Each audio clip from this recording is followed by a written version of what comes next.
Magmamarinate tayo ng isda. So, ito yung halo niya ay toyo, kalamansi, paminta, and bawang. So, itong isda na to ay tulingan. So, ayan. Marinate lang natin. Masarap ito pag marami siyang bawang. And maraming paminta. So, ayan. Isipin nyo ha, naglinis ako ng kamay ko. Maingay yung aking background kasi nagpapalambot ako ng pangkare-kare.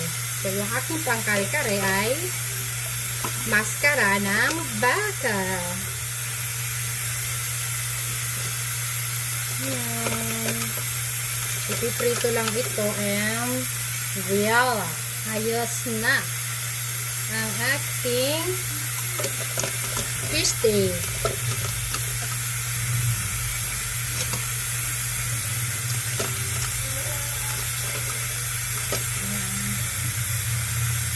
Then ito, ibubuhos lang natin dito sa ating ice cream na isda.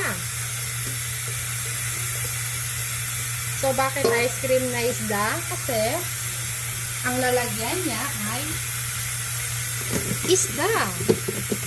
Ice cream pala. Okay na.